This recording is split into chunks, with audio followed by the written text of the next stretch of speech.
કે CDS Bipin રાવતનું helicopter આખરે કઈ રીતે ક્રેશ થયું, આ દુર્ઘટના કઈ રીતે સર્જાઈ હતી અને કયા કયા એવા કારણ હતા કે જેના કારણે આ હેલિકોપ્ટર ક્રેશ થયું છે અને તેની વિગતવાર જાણકારી ક્યારે બહાર આવશે, આ તમામ સવાલો ઉપસ્થિત થઈ રહ્યા છે। આ જ મામલે ચર્ચા કરીશું। અમારી સાથે એક ગેસ્ટ પેનલ ઉપસ્થિત છે।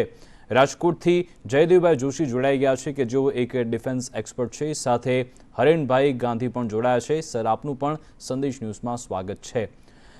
જયદેવભાઈ, આપની પાસે પ્રથમ આવવા માંગીશ, કારણ કે આ ઘટનાને 24 કલાક કરતાં પણ વધારે સમય વીતી ગયો છે। તેવામાં ઘણી બધી અલગ અલગ માહિતી પણ સામે આવી રહી છે। અત્યારે આપણને બ્લેક બોક્સ પણ મળી આવ્યું છે, પરંતુ આખો દેશ એ સવાલનો જવાબ મેળવવા માંગે છે કે CDS બિપિન રાવત કે જે VVIP પર્સન છે, જ્યારે તેમનો રૂટ નક્કી થતો હોય છે ત્યારે ઘણી બધી સિક્યોરિટી ટાઈટ હોય છે, એલર્ટ હોય છે, એક સ્ટેન્ડ બાય હેલિકોપ્ટર પણ રાખવામાં આવતું હોય છે અને વેધર કન્ડિશન પણ જોવામાં આવતી હોય છે। તેવામાં આખરે કયું કારણે હોઈ શકે? તમે આ 24 કલાક બાદ કોઈ નિષ્કર્ષ પર આખરે પહોંચી શક્યા છો?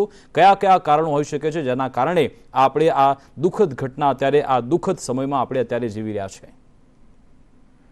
જયદેવભાઈ। જી જી વિકાસજી, આપ જે કહો છો એ પ્રમાણે કેટલાય કારણો છે આ દુઃખદ ઘટનાના કે જે કારણોનું સરવાળો થઈને કદાચ આ દુર્ઘટના થઈ છે। પણ એના ઉપર આપણે કોઈ વાત કરીએ તે પહેલાં આપણે આ દુર્ઘટનાથી ગ્રસ્ત થઈને આપણા વચ્ચે જે લોકો નથી રહ્યા એ સર્વે પુણ્યાત્માઓને સલામ અને શ્રદ્ધાંજલિ આપીએ અને સંવેદના પણ આપણે એમને આપીએ, એમના પરિવારજનોને કે જેમના પુત્રો, સંતાનો, પતિ હવે આપણા વચ્ચે નથી રહ્યા, એમના પરિવાર વચ્ચે નથી રહ્યા। કારણોની વાત પર આવીએ વિકાસજી, તો જેમ મેં પહેલાં કીધું એમ કેટલાય કારણો અને સમીકરણોનો સરવાળો જો હોય તો આ દુર્ઘટના થાય તેવું અત્યારે 24 કલાક પછીનું આપણે તારણ કહી શકીએ। જેમ આપે કહ્યું તેમજ black box, voice data recorder, flight data recorder મળી આવ્યા છે। એમાંથી આપણને ઘણી માહિતી મળશે, પણ જે કારણો છે એ પહેલું કારણ એ હોઈ શકે કે કદાચ કોઈ ટેકનિકલ ક્ષતિ થઈ હોય। હેલિકોપ્ટર અદ્યતન હતું, પણ અતિ અદ્યતન હોય તેવું આપણે નહીં કહી શકીએ, અને એવું હોય તો પણ પ્રી ફ્લાઇટ ઇન્સ્પેક્શન થયું હોય તો પણ આ એક મશીન છે, technical failures are bound to happen, એ થાય। બીજી બાબત કે the machine is as good as the man behind it, કે મશીન એટલું જ કાર્યદક્ષ રહે જેટલું તેને ચલાવનાર વ્યક્તિની કાર્યદક્ષતા હોય। પાયલટ્સનું ડિસઓરિએન્ટેશન થઈ જવું એ પણ શક્ય છે, અને હમણાં જે આજે સવારે જે અમુક નવા વિડીયોઝ આવ્યા છે અને ત્યાંનું નીલગિરીઝનું જે ક્લાઇમેટિક કન્ડિશન છે, વાતાવરણ છે, એવું છે કે જ્યાં ખૂબ જ મિનિટોમાં વાતાવરણ બદલી જાય, બહુ જ નીચા લો હેંગિંગ ક્લાઉડ્સ એવા વાદળો હોય અને બરફબારી માફ કરજો વર્ષા થવા માંડે, જે કદાચ શક્ય હોય, બહુ મોટા પ્રમાણમાં ત્યાં વરસાદ પણ આવે છે। એ સમયે પાયલટનું ડિસઓરિએન્ટ થવું એ પણ થઈ શકે। સાથોસાથ થોડી નજીવી એવી પણ એ પણ શક્યતા ખરી કે ત્યાં કોઈ પાવર કેબલ અથવા કોઈ બીજો કેબલ હોય। પાવર કેબલ હોય તો તેનું મેગ્નેટિક ફિલ્ડ ઘણું વધારે હોય તેમાં હોય, અથવા કોઈ બીજું કેબલ કે કોઈ એવી વસ્તુ જે રોટર બ્લેડ્સ, હેલિકોપ્ટરની ઉપરની બ્લેડ્સમાં આવી હોય, અને કારણ કે આ હેલિકોપ્ટર છે, ફિક્સ્ડ વિંગ વિમાન નથી, એટલે કોઈ તકનીકી ખરાબી આવવાથી સીધું ઉડતું રહે અને પછી પછડાય એની બદલે જેવા રોટર બ્લેડ્સ કામ કરવાના અટકે, કદાચ જામ થાય તો ધડામથી સીધું ઉપરથી નીચે વર્ટિકલી પછડાય એવું થાય। આ ત્રણેક કારણો, અને આ ત્રણેય કારણોનો કદાચ સરવાળો આ થયું હોય તો જ જે રીતે અત્યારે પ્રત્યક્ષદર્શીઓ દ્વારા અને બીજા સૂત્રો દ્વારા આપણને માહિતી મળે છે એ પ્રમાણે મિનિટોના અમુક ભાગમાં અથવા સેકન્ડોમાં રિએક્શનનો કોઈ ટાઈમ ન આપતા, ઇવેક્યુએટ થવાનો, બેઇલ આઉટ થવાનો કોઈ ટાઈમ ન આપતા આ દુર્ઘટના બની હોય એવું કહી શકાય। થોડો સમય રાહ જોઈએ। Voice data recorders, flight data recorders, black box આપણને શું માહિતી આપે છે। બહુ ઊંચી કક્ષાની કમિટીનું પણ ગઠન થયું છે, હમણાં જ આપણે રક્ષામંત્રીજીને સાંભળ્યા। થોડો સમય વધારે રાહ જોઈએ તો આ સમીકરણોનો કયો સરવાળો, કેના ભાગે કેટલું કારણભૂત હતું એ આપણા સામે સ્પષ્ટ થઈ જશે. બિલકુલ જયદેવભાઈ, તપાસ માટે કમિટીની રચના પણ થઈ ગઈ છે ને જ્યારે મોરારજી દેસાઈનું જ્યારે પ્લેન ક્રેશ થયું હતું અને જે તે કક્ષાની તપાસ થઈ હતી તેવા જ કક્ષાની તપાસ આ અત્યારે આટલા વર્ષો બાદ થઈ રહી છે અને આવનારા દિવસોમાં આ મામલે સાચું કારણ પણ જાણવા મળશે. અમારી સાથે એરફોર્સ વેટરન પણ જોડાયા છે હરીનભાઈ ગાંધી. સર આપની પાસે આવવા માંગીશ કે આપણે જોઈએ છીએ કે હેલિકોપ્ટર અથવા તો પ્લેન ક્રેશ થવાની ઘટનાઓ અમેરિકાના જે હેલિકોપ્ટર હોય છે, ઇઝરાયલના હોય છે, તેના પણ બનતી હોય છે, પરંતુ વારંવાર આવી ઘટનાઓ બનતી નથી. પરંતુ જ્યારે આપણે રશિયન હેલિકોપ્ટરની કે તેના સંસાધનોની વાત કરીએ તો વારંવાર તેના ક્રેશ થવાની ઘટના બનતી હોય છે. તો MiG-21 તો આપણે ઉડતી શબ પેટી કહીએ છીએ અને રશિયન મેડ જ આ હેલિકોપ્ટર જ્યારે ક્રેશ થયું છે ત્યારે શું આપણે લાગી રહ્યું છે કે આ જે જૂના હેલિકોપ્ટર છે તેને ફેઝ આઉટ કરવાની જરૂર છે? કારણ કે MI-17 પણ આપણે 2019માં ફેઝ આઉટ કરવાની વાત કરી હતી અને ઇન્ડિયન મેડ હેલિકોપ્ટર જે બનાવવાની વાત થઈ રહી છે ત્યાં આપણે ક્યારે પહોંચીશું? શેના આ મામલે ક્યારે એક એક્શન પ્લાન તૈયાર કરીને આગળ વધશે? જી સર.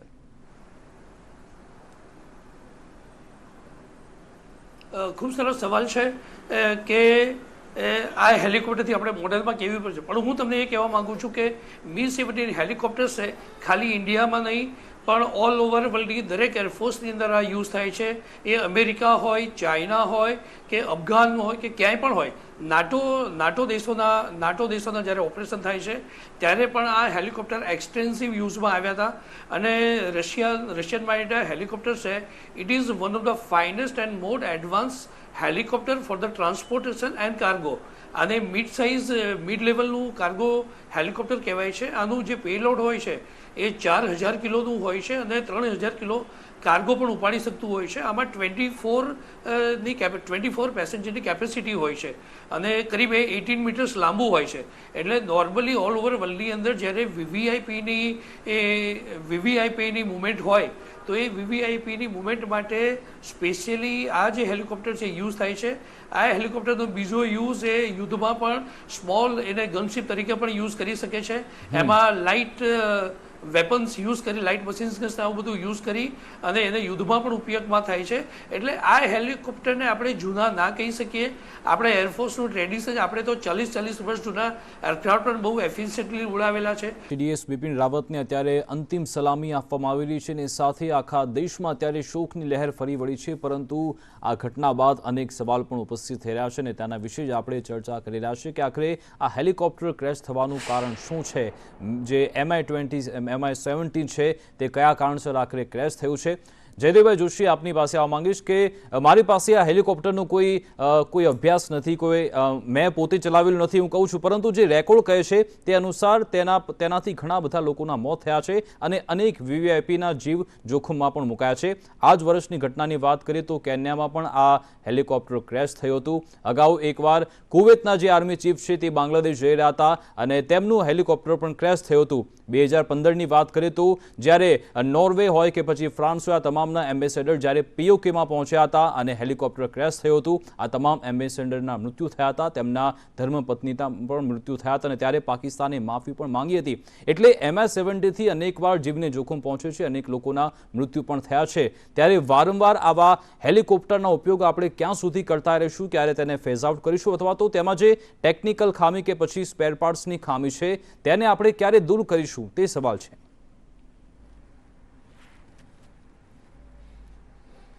જી વિકાસજી, બહુ સારો સવાલ છે આપનો.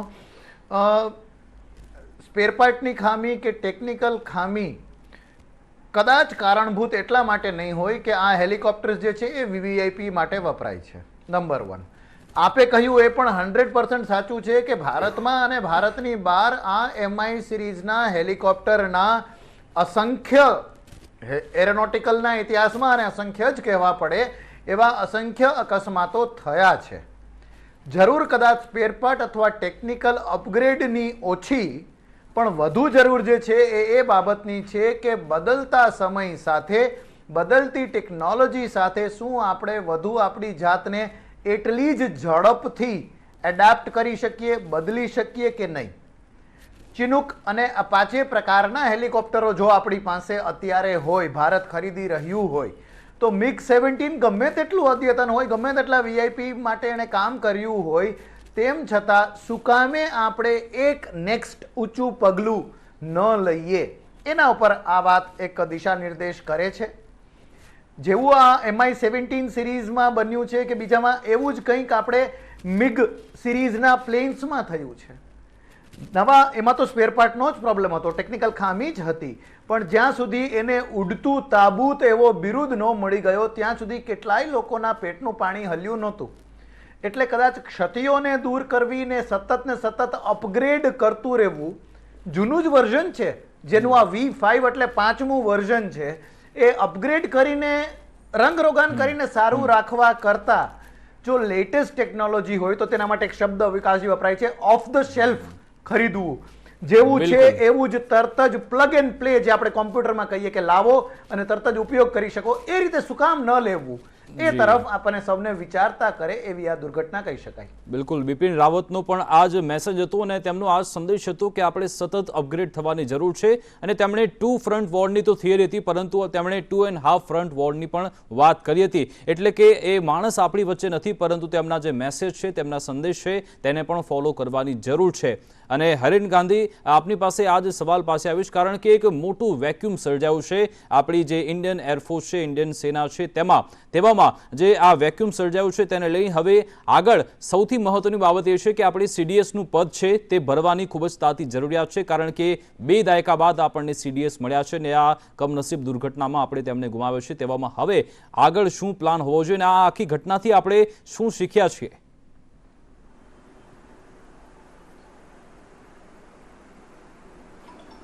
એવું કહેવાય છે ઇન્ડિયન ફોર્સિસની અંદર કે the show must go on, right. આપણને આટલું મોટી એક દુર્ઘટના થઈ અને ઇરિવર્સિબલ લોસ થયો છે, પણ એનાથી જે મિલિટરી ઓપરેશન્સ છે એમાં ક્યાંય પણ કમી નહીં આવે એની તો ગેરંટી છે. અને હવે નવા CDSનું પદ છે એ કોણ સંભાળશે?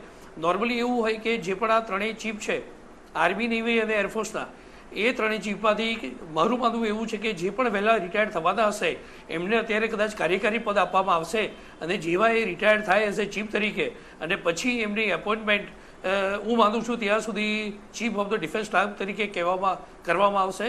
અને the best tribute, the finest tribute to the general Bipin Rawat will be કે એમનો જે ગોલ છે, એમનું જે કાર્ય હતું, એમનું જે વિઝન હતું, એને જો આપણે આગળ લઈ જઈશું તો એનાથી સારી શ્રદ્ધાંજલિ ઇન્ડિયા કદાચ એમને આપી નહીં શકે. કારણ કે ઇન્ડિયન આર્મ ફોર્સિસને જે મોડર્નાઇઝેશનનું જે વિઝન હતું, જે આપણે એક આધુનિકતા તરફ આગળ વધી રહ્યા હતા, એમાં એમનો મોસ્ટ મોટો ફાળો હતો. એ એગ્રેસિવ તો હતા જ, પણ ઇન્ડિયા મિલિટરીની અંદર એવું કહેવાય છે કે the more you sweat in peace the less you bleed in war. એટલે કે તમે જ્યારે શાંતિ સમયની અંદર જો વધારે પડશે વહાવશો તો યુદ્ધ સમયે તમારે કદાચ વધારે લોહી વહાવવાની જરૂર નહીં પડે. અને આની જ પર આપણા જે એગ્રેસિવ આપણા જનરલ હતા એ કામ કરતા હતા, એમનું વિઝન હતું અને એના જ લીધે આપણે મોડર્નાઇઝેશનની આટલી બધી તૈયારી કરી હતી, એમાં આગળ વધ્યા હતા. ચાહે વો અરિહંત સબમરીન હોય, ન્યુક્લિયર સબમરીન હોય, બ્રહ્મોસ મિસાઇલ હોય, અગ્નિ મિસાઇલ્સ હોય કે પછી આપણા રાફેલ એરક્રાફ્ટ હોય, આ દરેકની અંદર દરેકની પ્રોસિજરમાં અને એને ફાસ્ટ એક્વિઝિશનમાં એમનો જે ફાળો હતો એ ખરેખર ખૂબ જ અગત્યનો હતો.